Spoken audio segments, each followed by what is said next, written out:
Hey, I'm Brian Van, SportbikeTrackHere.com, and today we're going to install a set of Spiegler front and rear brake lines on our Honda Grom STG Forgotten Project bike.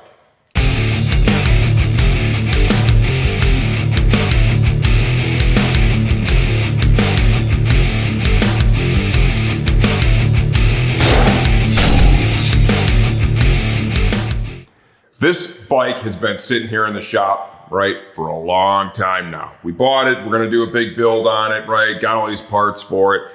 I managed to get the exhaust installed. I managed to get the driven rear sets installed. And then I got distracted by other stuff. I started building other bikes. We started doing other things and it just sat. But now here comes the Corona apocalypse, right? And now nobody's got anything to do. I'm running out of shit to do videos on. So, since now Max Van and my nephew Tyler are all into riding this and that Kawasaki Z I got, I'm like, you know what? I may as well at least get the rest of the parts installed on the Grom. So today we're gonna do the Spiegler brake lines. Custom line kits available in multiple color combinations. I decided to go with yellow lines, red fittings, and red Banjo bolts. Go ahead, on this mini bike, why would you bother putting stainless steel braided brake lines on this bike? Well, because they're gonna make a huge difference. They made a big difference on the Z. The rubber lines that are on there, and that's why the lever is just so soft. They expand, okay, under pressure. It reduces overall brake power and feel. This is a really affordable mod. It's easy to do, and most any rider would be able to do this on their own. During this video, all the tools are basic too. Just basic hand tools. I got a couple of wrenches here, right? And a couple of sockets. I got a T-handle. I got a number 2 Phillips screwdriver. Basic stuff. I am going to show you a power bleeder that I'm going to use to evacuate the system. If you don't have that, there's different ways to get the fluid extracted from the master cylinder. You could go ahead and, like, let's say, just use a turkey baster. Don't use your wife's turkey baster that she's going to use on Thanksgiving, or your mom's turkey baster that she's going to use on Thanksgiving. Go buy your own, okay? You don't want to be hated for contaminating the turkey baster with brake fluid. We're going to go ahead and pull the cover here off the front master.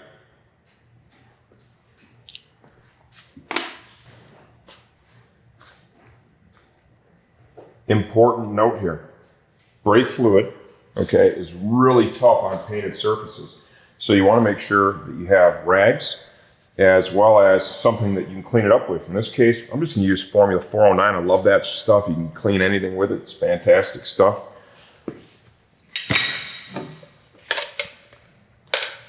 I use that quite a bit to clean the bikes up. This is a power bleeder. You're able to use the compressor. Not a lot of people are going to have this, right? We're just going to use it to just suck the fluid out.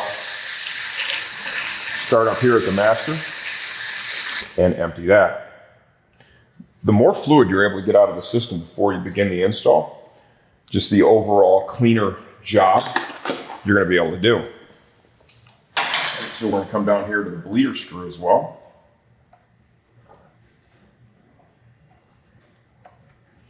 Go ahead and remove the dust cap. Just break that loose. Let's get the power bleeder on here.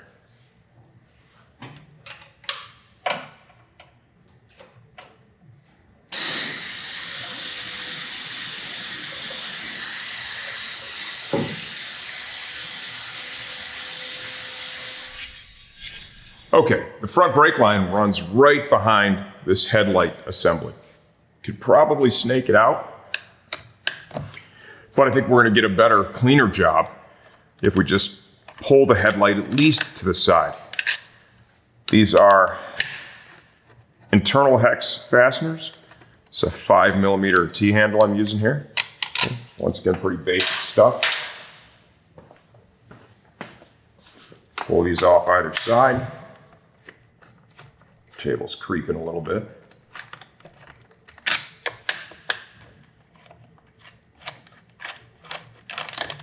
All right, once you get the 4 fasteners out, kind of grab it, this bezel here right by the edges, kind of give it a light tug outward on either side. Okay, and realistically, hanging like that would be more than sufficient. Okay, you could go a step further and disconnect the wiring harnesses if you want to, but for the purpose of this job, that would be a little over the top, not really necessary. Okay, up here, that's just a rubber grommet that is in a like a spring steel loop. It's going to pull outward. Then we need to get a 8mm socket on the T-handle. Fastener is right here. You will reuse the metal bracket. The Spiegler brake line comes with a grommet that is already installed on the line.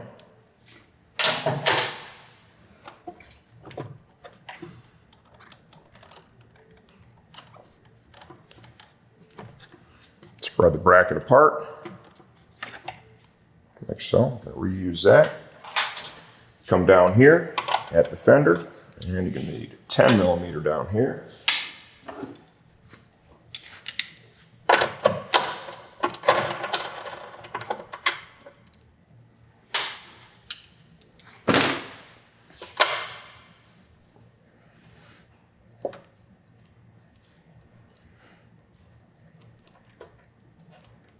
And slide that bracket off as well. Keep all that stuff lined out for reinstallation. Now we're ready to grab a wrench. Looks like those are going to be 12 mils, I believe. Yep. Go ahead and break loose the banjos. Anytime you take these off, it is best practice to have a rag handy. All right, so when you go to pull the line down through, it is quite possible, right? You have some spillage. You know, something I've done previously to kind of mitigate that a little bit. Doesn't seal perfect. That's just a piece of duct tape, right? Covering the hole. And it'll just ensure that when you're out there, you know, pulling the line through, it'll hold most of it, if not all of it in there. Hold the rag underneath again. If you do get the brake fluid on any of the painted surfaces, you want to take a minute and get that cleaned up.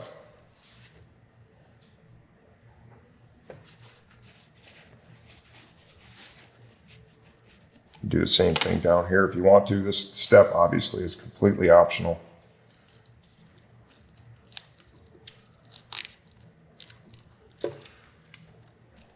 Pay attention to the way the brake line routed.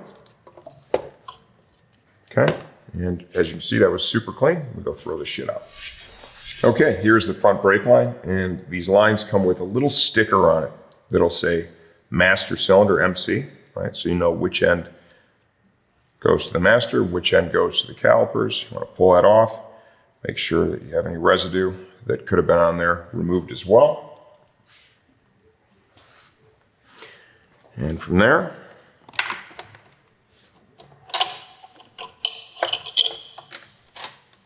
we need to get this mocked up and see if we're going to need to rotate the fittings at all. And that's something we'll show you during this video if we have the necessity to do it, right? So that goes there. Okay, that's going to pop in there. And this is going to come down to our caliper here. And this one is absolutely going to need to be rotated. So I'll show you how we're going to do that. I'm going to try and do this without using a vise. The best method is to use a vise. Okay, it holds the tool kit that it comes with squarely. Okay. Let's go ahead and grab a Banjo bolt for up here by the master. So you go Banjo bolt, sealing washer.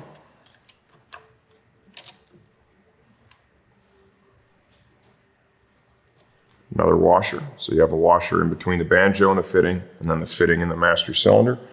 Or if you were to be installing this right now on the caliper end, between the fitting and the caliper.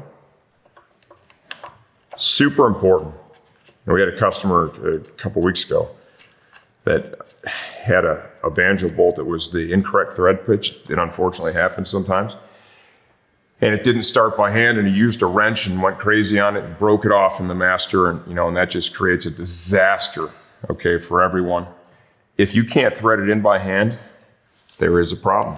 You're either cross-threading it or you have the wrong banjo bolt. Doesn't happen often, but the reality is it does happen. In that case, stop. Contact us and we'll get you sorted out. Okay, so looking at this fitting now, right? And I'm not going to put the other mounts in just yet. Looking at this fitting, okay, it clearly does not mount this way, okay? So it needs to be installed with the angle facing outward. In order to do that, we're going to need to rotate this bad boy around quite a bit. The toolkit that it comes with is really basic. I'll give you a look at that right now, and I'm going to show you how to use it on the motorcycle. The best way to do it is to actually use it with a vise, because that gives you just a much better, firmer hold, right? Even pressure, and makes rotating these super easy, okay? Reality is most of us are not going to have that direct access to a shop vise. So you want to take the two halves of the blue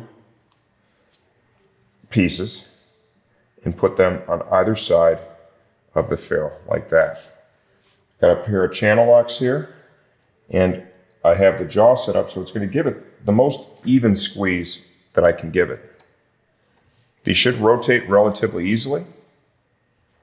Make sure you got a good even squeeze.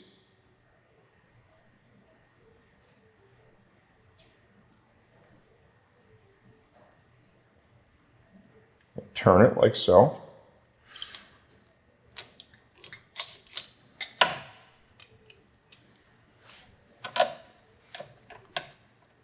Super close. I like to get it so that it is right on the money, okay?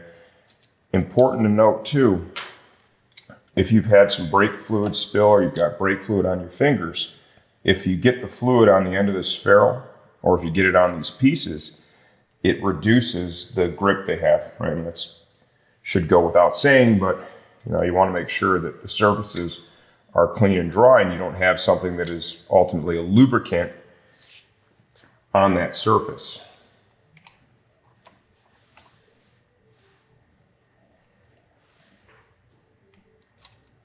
Okay, that should be pretty good right there. Go ahead and test fit it again.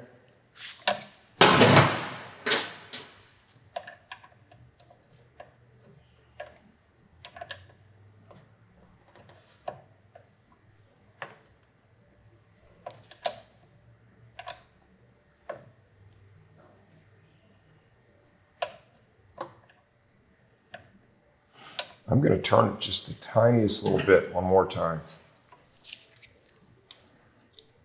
That's pretty close, and realistically you could run with that.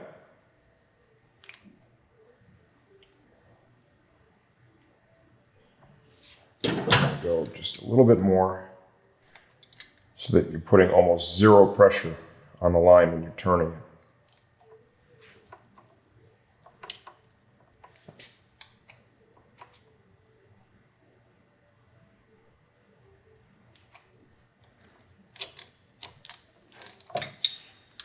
Okay, that looks like it's going to be really good. Grab another Banjo, 2 crush washers. Once again, Banjo crush through the fitting.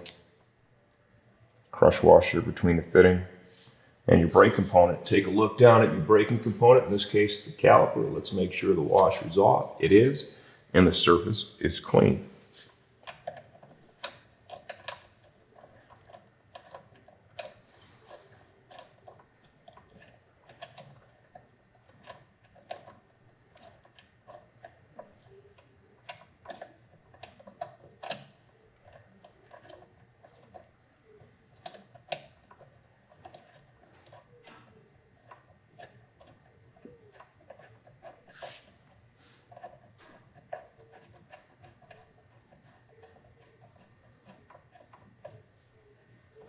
Like so. Now they're finger tight, top and bottom. Every one of these kits comes with some instructions, right? If you don't feel comfortable, or you want a torque spec, something like that, I want you to defer to the instructions that come with it. I've installed a billion of these line kits at this point on so many different bikes. I've been wrenching for a long time. I don't use a torque wrench very often. These are aluminum Banjo bolts, okay? The ones that come on the bike are steel. So if you look up the OEM torque spec, you're gonna find that it is much higher than the aluminum Banjo bolts would ever accept, okay? So don't go looking to the OEM torque spec and applying that. That will absolutely destroy these Banjo bolts, okay? And you're gonna create yourself a mess.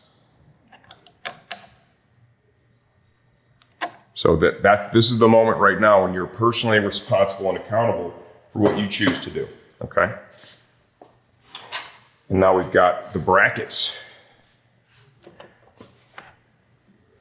You're able to relocate these grommets to a certain degree. Okay, so let's kind of get that on there and see what we got. And this is going to hold it a little bit looser than the OEM one did, okay? It's still going to keep it in there, right? But it's going to be able to move around a little bit just simply because the shape of them differs a little bit.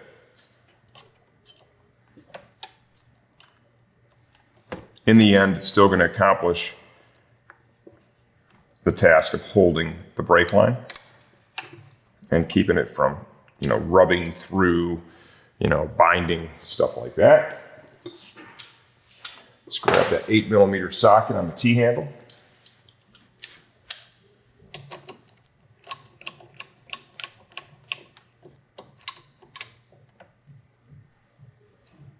Go ahead and torque that down.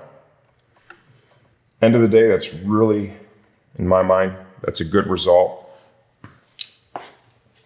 Wouldn't worry too much about it moving around there. And then we'll come here to the one that was on the fender.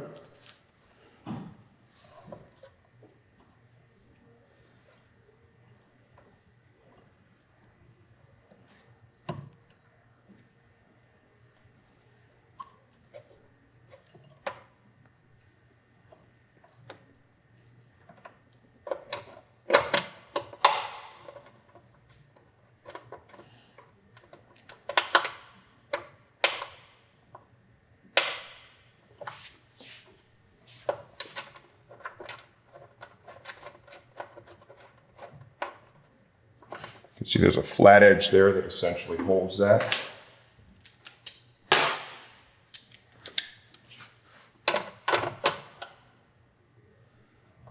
And torque that. I'll probably feed a little bit of that line.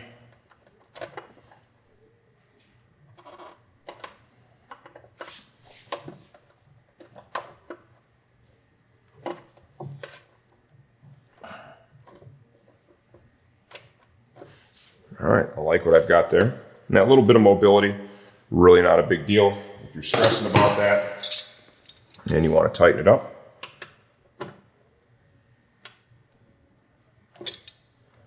grab those same channel locks that you used for the brake line adjustment. And you can just kind of very lightly, this one's a little bit, close the jaw. Just give it a little squeeze.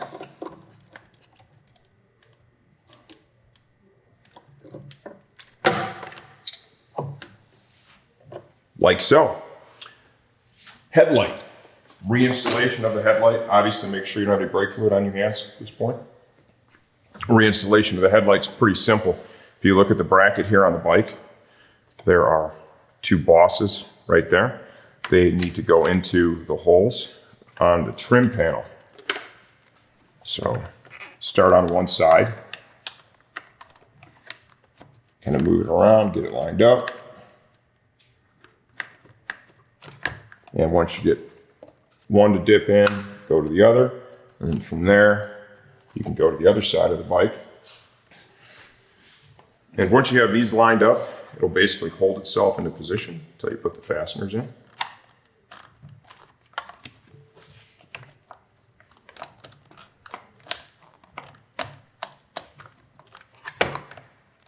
Like so.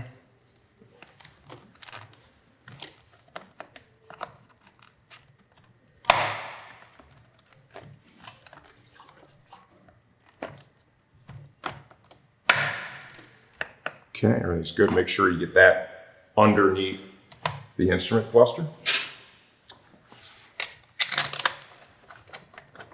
We'll get these 4 fasteners reinstalled. When I come back, we're gonna go ahead and bleed the front brake circuit. Okay, so bleeding the brakes. This is like the mystery thing, right? You know, a lot of people think this process is really scary. Oh no, I gotta take it in to do this. This is a very simple hydraulic circuit. This is a really basic thing. If you follow the steps that I'm gonna show you and use the tools that I'm gonna show you as well that are basic, we sell the stuff here, it's an easy process. Make sure your banjo bolts are tight. Make sure your bleeder screw is tight. I always, anytime I do a brake line install, I like to start off with a brand new jug of brake fluid that is sealed here at the top. Why is that, you ask? Well, brake fluid attracts and retains moisture. So even if you have a bottle that you've opened for a previous job, and you know, let's face it, for a lot of us, a previous job could be, you know, a year ago, could be 2 years ago, could be a lot of things, right?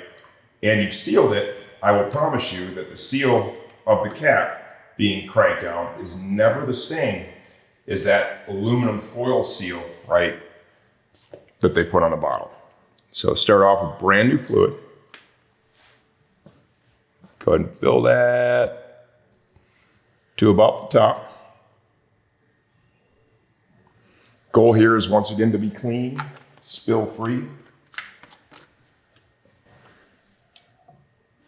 Keep an eye on your brake fluid level.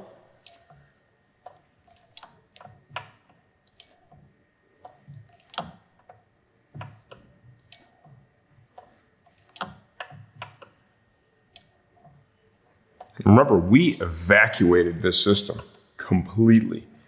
Okay, master cylinder, empty. Caliper, empty. So don't panic when it takes a hot minute here. And I can see the fluid level is dropping. When you notice the fluid level in the master is dropping, what does that tell you? That tells you the fluid is now finding its way down through the brake line and into the caliper. It's very important that at this stage in the process, you do not let the master cylinder become empty.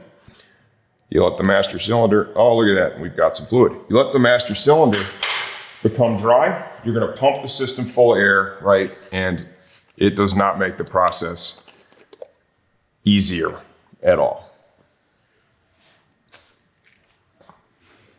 Top that bad boy off.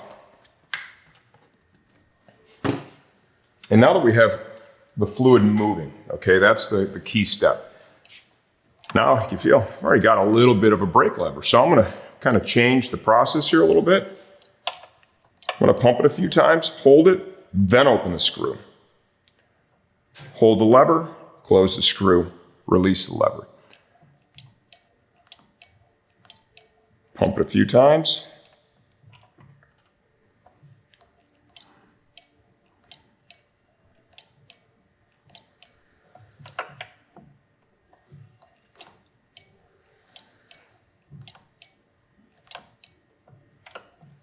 Still getting a lot of air coming out of this.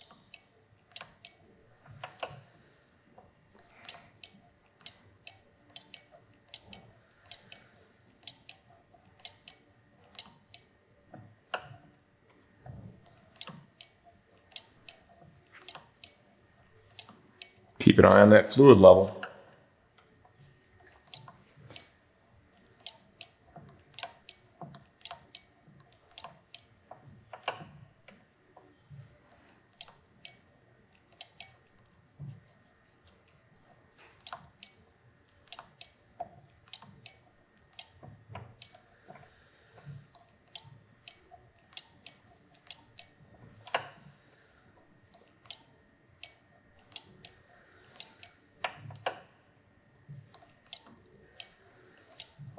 Okay, gonna need to top it off.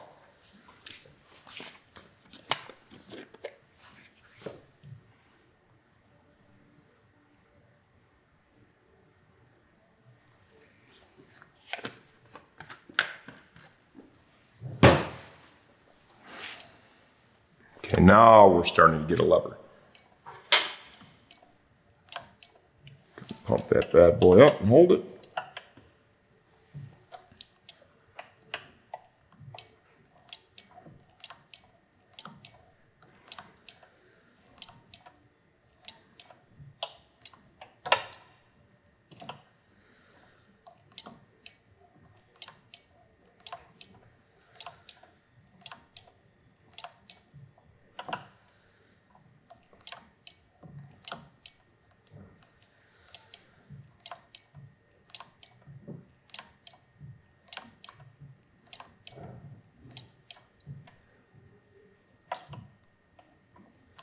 Still seeing just a little bit of air. I got to tell you, this is actually being almost difficult for how small the system is, but sometimes these old school axial style masters can take a hot minute.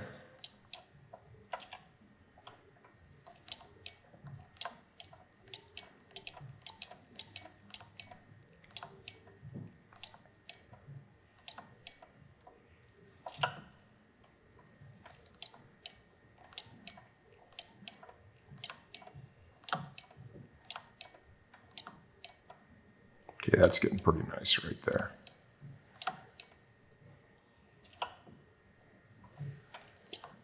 I'm going to go one more time.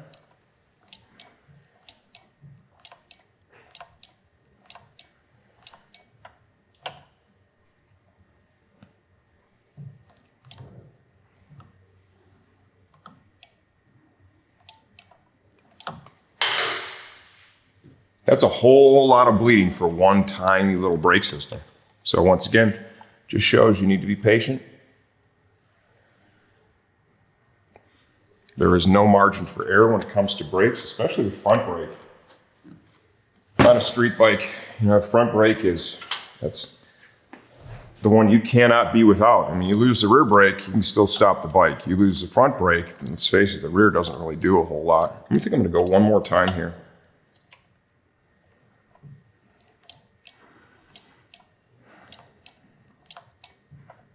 All right, I like that. Let's check our fluid level.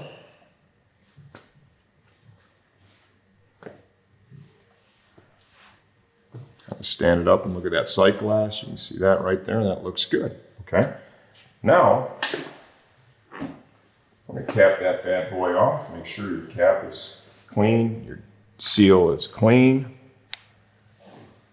You never want to overfill the brake fluid. You overfill the brake fluid when the fluid gets hot. It has a tendency to expand a little bit, just like anything else, really. And when that happens, if there's nowhere for the fluid to go, the brakes can drag.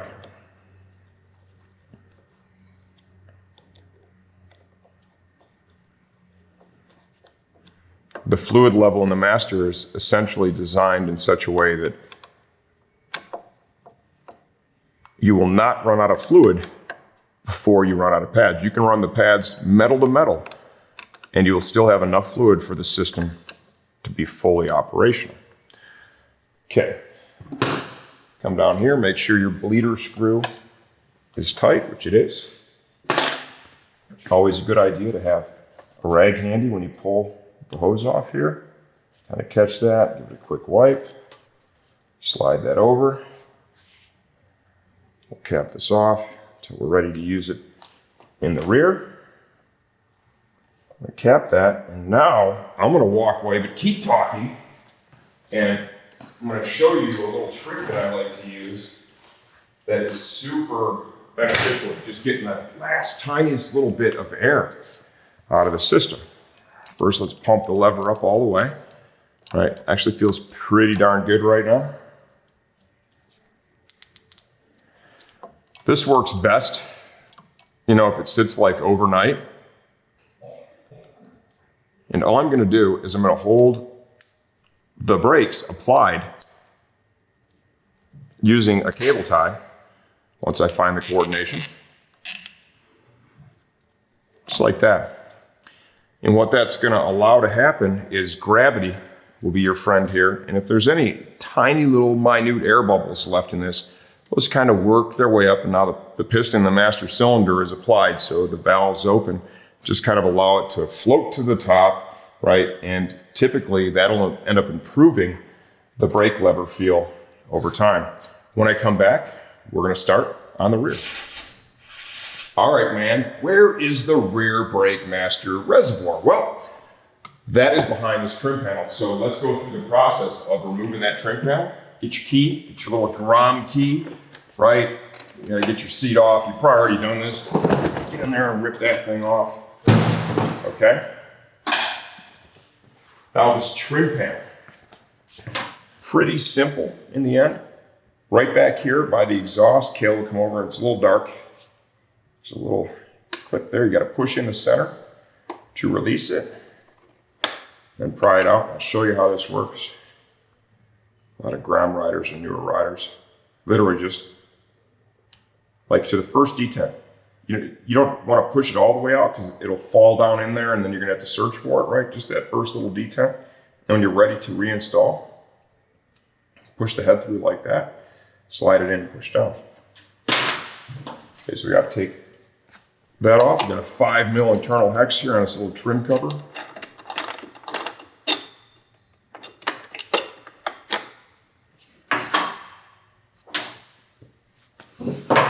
So if you guys ever wondered, like, do I just know how to take all this shit apart? Is this my first time ever doing this one? Well, what I like to do to make myself look smart is I like to take it off one time off camera and then put it back on off camera, and then we do the whole thing. So when I show you guys how to do it, I look really awesome. Yeah, maybe I don't look as awesome as I think, but at least I know how to remove and replace the cover. You could kind of technically, you can see it now. She's right there. You know, if you want to play the I don't want to take everything off game, okay, you could do that. But for the purpose of what we're doing here today, I want to show you guys the whole project, give you a good look at it so you're able to get through it yourself. We want to go through all the steps. We have two fasteners that are right in here. Okay, one is another one of those little clips. Another one here is a Phillips screw. So this little clip, try to get just that first detent there and get behind it. Okay, same deal. Get our number 2 Phillips screwdriver.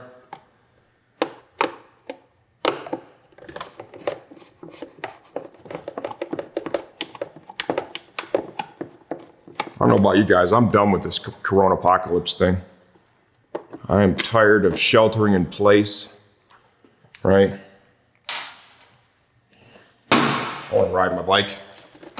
I want to go to the racetrack.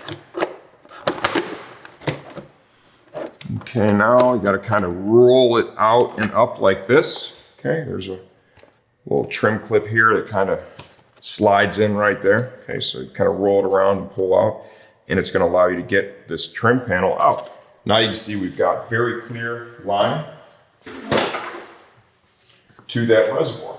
Okay, so for the reservoir, we want to do a lot of the same stuff that we did up front. Okay, we want to evacuate the brake system as completely as possible. That just reduces, any spillage. In order to do that, we will have to at least loosen that up. I think if I loosen that, that'll be enough to get the, I don't really have to take it all the way off, but if we loosen it up, that'll work. I need to get the air hose here.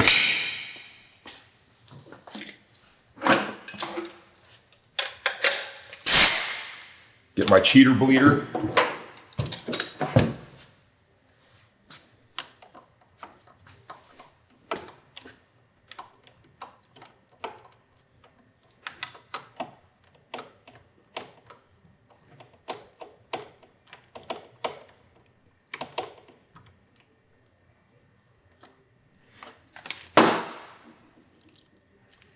Yeah, I'm taking a half a day tomorrow. We're going golfing. Going with my brother and my buddy Ray. It's my buddy's birthday. Take him out. Chase the ball around for a few hours.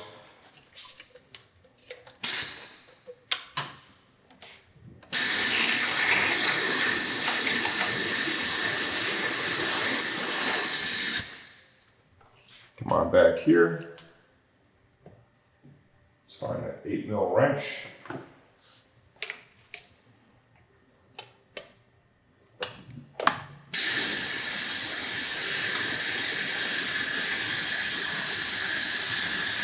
See, when I pushed that pedal down, it really started to flow good. Just hold it down and kind of watch to the point where it's almost comes to a complete stop or very close.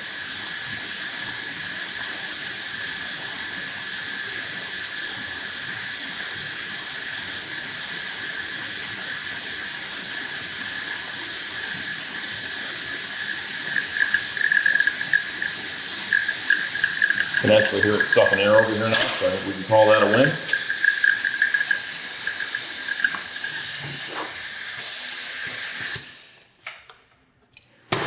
Okay, we're done with this. I'll put this thing away. Just the tiniest little bit of fluid spillage here on the floor. And when I come back, we'll begin removing the brake line. Okay, we've got the system empty. This chain guard, right, and rear fender are in the way. 5mm internal hex fastener. Got a couple more on the other side here. One just behind the rear set. And then we've got one back here by the rear sprocket.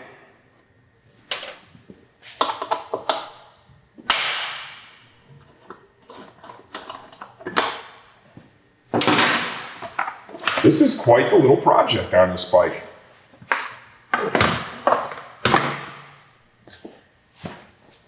Okay. Let's have a look at the line itself. There is one of the mounting points there. The other one here, little spring steel loop. Okay, look at how the line bends around. You want to have a good reference, frame of reference for your reinstall. Maybe we'll do that whole duct tape thing again. That really seemed like a fine idea.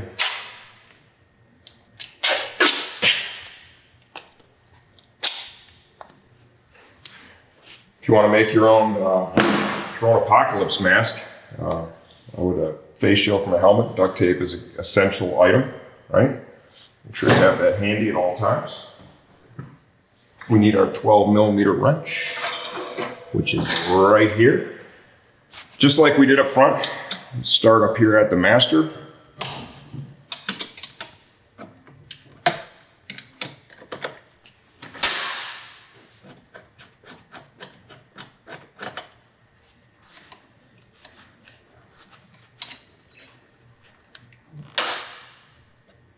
Sure you get the washer. Pull this back out. Wipe the surface. If you're doing a little duct tape scenario there, just fold that stuff over. Brake fluid's nasty stuff. Smells bad. Corrosive on the paint.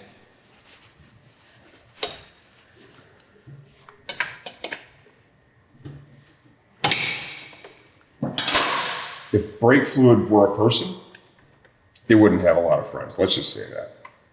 Stinky, corrosive, goes bad.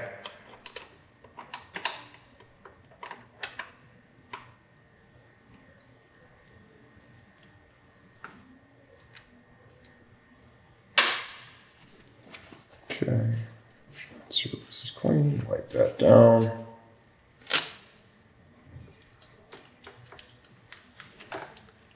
Got our little mount right here. Probably should have took that out beforehand. The metal bracket needs to be saved so it could be reused.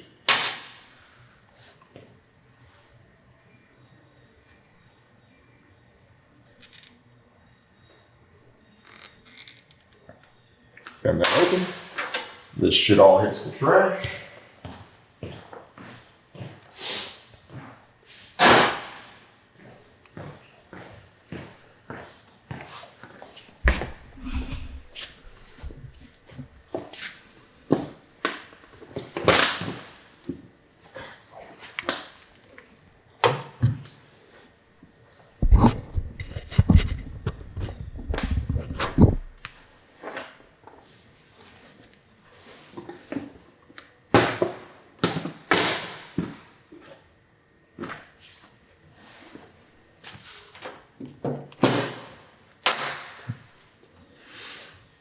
Okay, grab the line, and here it says rear master cylinder. So we know that this fitting is going to be the one that goes to our master.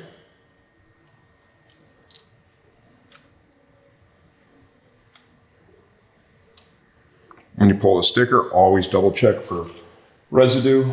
You know, you want a good, clean, debris-free surface.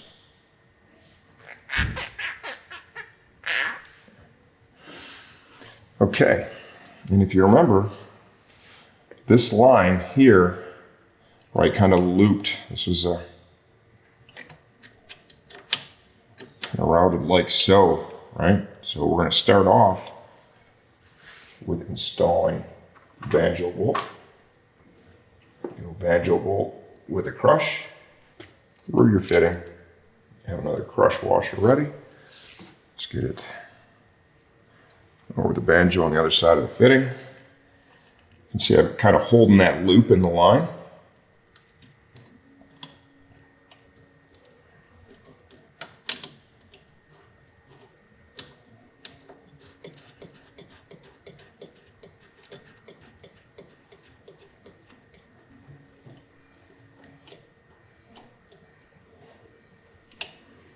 Okay, let's see, we're going to probably have to scoot that one grommet up a little further here, I think, or maybe not. Maybe that spacing is good.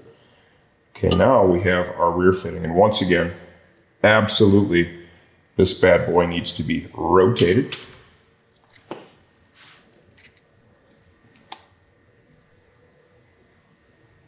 Let's get that little block out.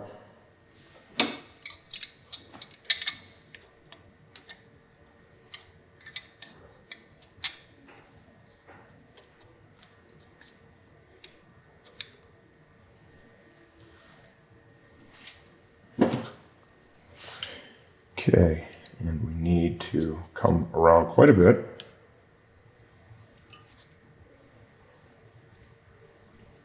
This direction here.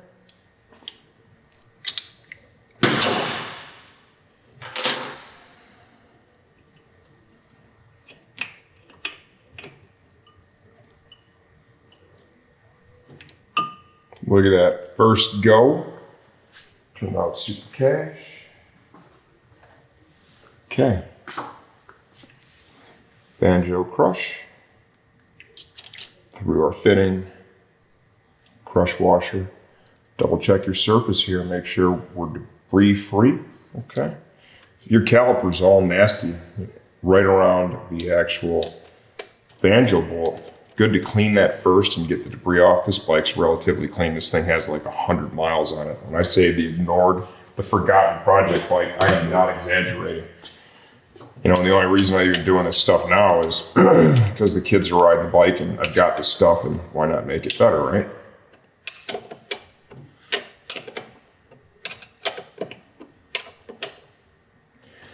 Same deal, right? I'm not going to use a torque wrench.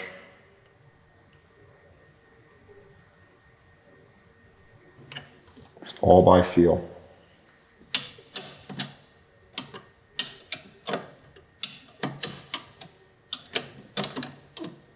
This step is super important. You know, I would encourage you to do what makes the most sense given your mechanical skill set and your comfort level.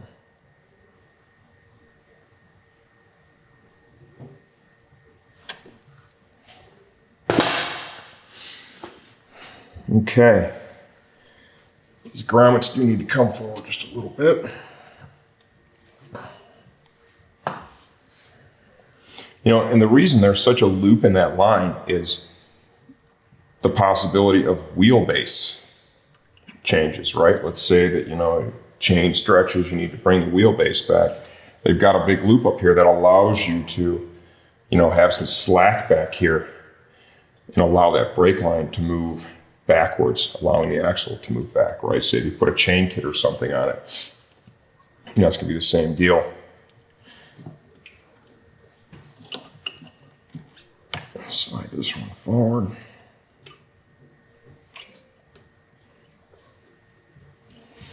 This one under. And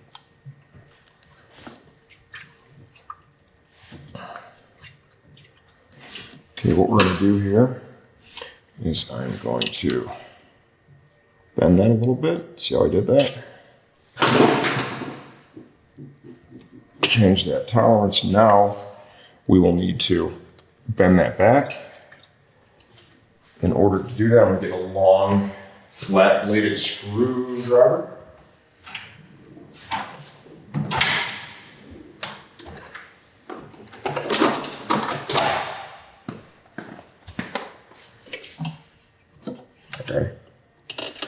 Actually, I went with a pry bar instead.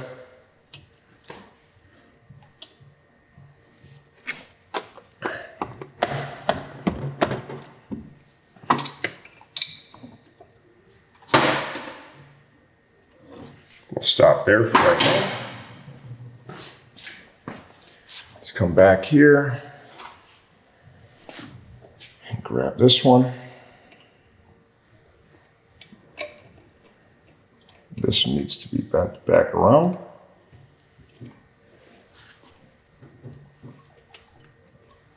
And then grab your fastener.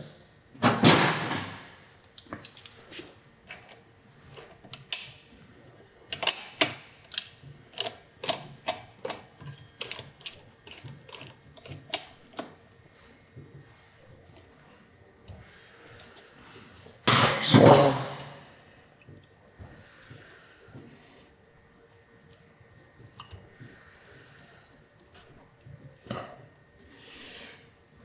that all looks pretty good. If you want, you could tighten this up just a little bit more if you want it to have a firmer hold.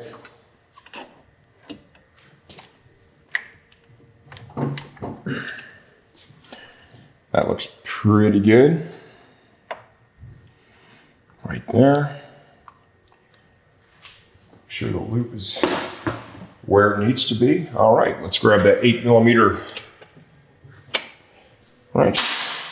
Sure that leader screw is closed. We know our banjos are tight, and let's fill our reservoir.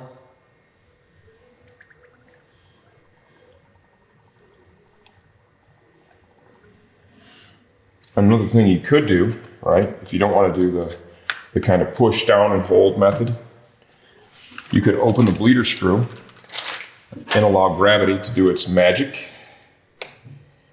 Okay, that is something else that is an option. Tends to take just a hot minute to do that. I prefer the other way myself.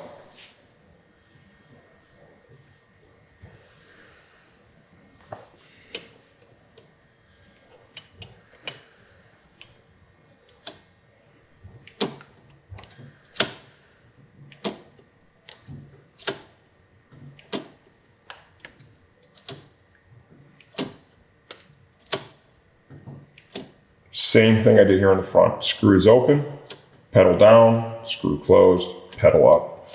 Screw open, pedal down, closed, up.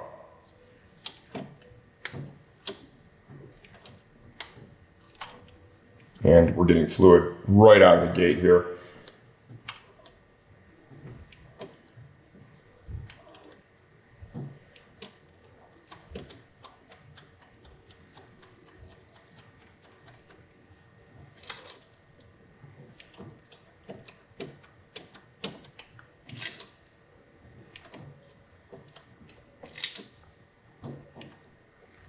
Okay, keep an eye on the fluid level. Don't run that dry. So we're pretty low already.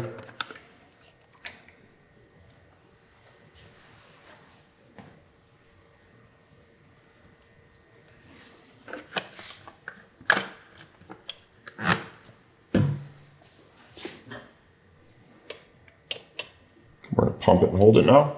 You can see that's pretty cash already.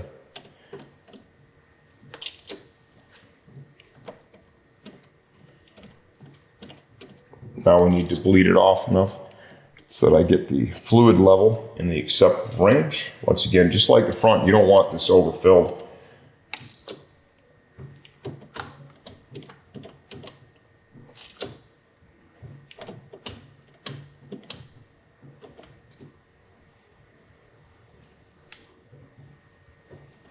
We're good. That feels great. Have the rag handy. And any spills, bleeder screw is closed. You also don't want to leave the cap off of the brake fluid bottle at all for any extended period of time, or your master cylinder reservoirs, right? Because as stated previously, this fluid will attract and retain moisture. Once you get moisture in it, it's not able to do its job. It's just the bottom line. Okay, that's gonna put us right there on the upper mark, which is good because this bike has no miles on it. There's virtually no rear pad wear.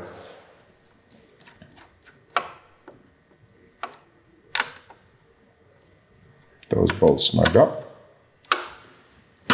like so. All right, we are cooking with gas now.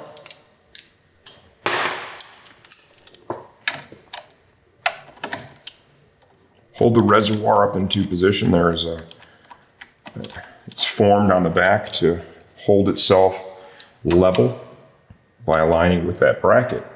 Let's go ahead and get that into position. We can put our rear fender back on the bike now.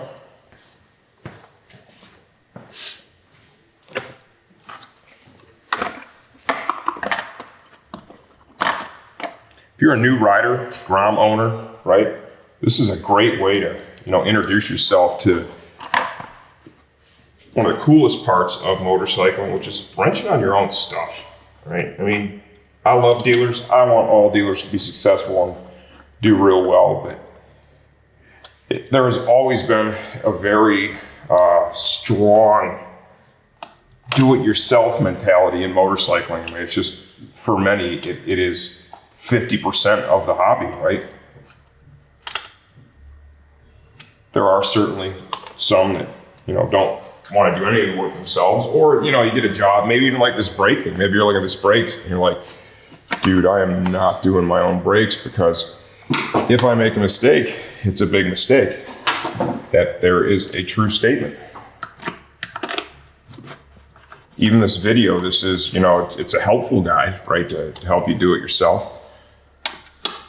But in the end, if you watch this and you're like, because you're responsible for it. If you don't get the work done right and your brakes fail and you crash, that's on you, not on me, right? So if you watch this video and you're like, ah, man, I don't think so, then take it in, right? There's a lot of great dealers out there that'll be more than happy to, get your parts installed and make your bike better for you. If you do not want to do that yourself, okay, once you get that clip aligned, it's going to kind of hold itself into position, which is nice.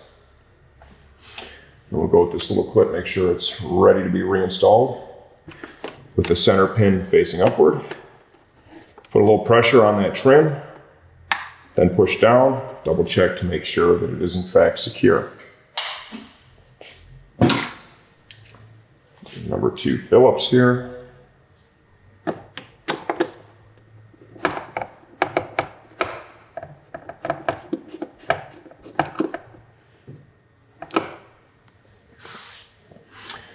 Another big tip if you're a new rider wanting to do your own work, you see, like I started that with a screwdriver, right?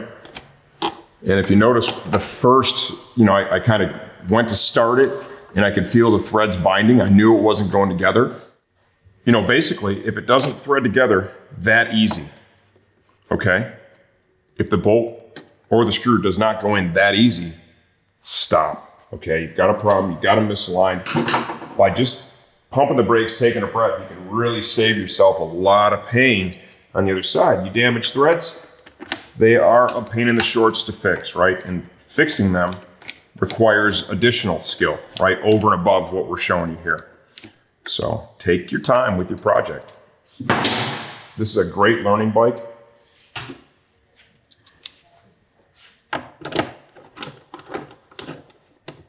And even torque, this is plastic going into plastic, So that's seated right there. Almost no pressure, right? Now grab it. That's like a quarter turn, maybe just a little bit more. You can feel it. You can kind of feel it grab, right? And pay attention.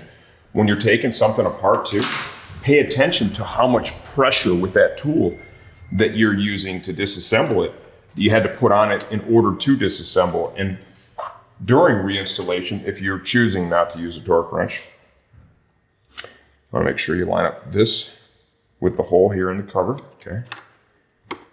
Like so, it just kind of holds it in place. That's going to help you get everything torqued down correctly again if you're choosing to not use a torque wrench.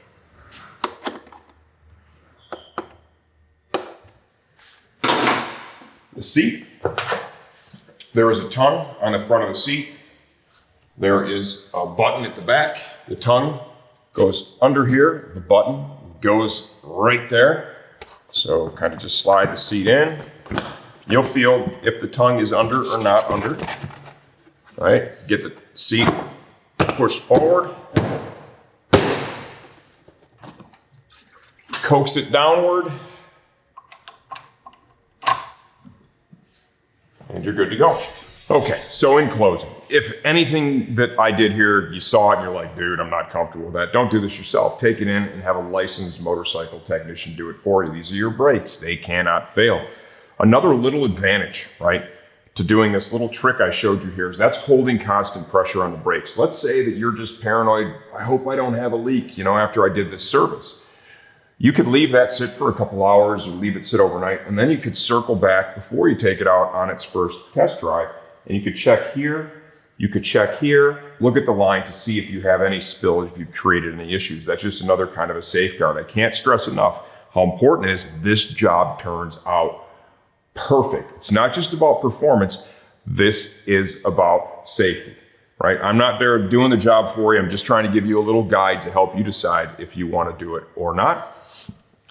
When it's test ride time, make sure you take that off. Okay, if you did that little trick, take it for a short ride at first. Make sure everything feels really good. Don't be afraid to maybe stop and just take a look here, here, here, and here. You don't have anything weird going on.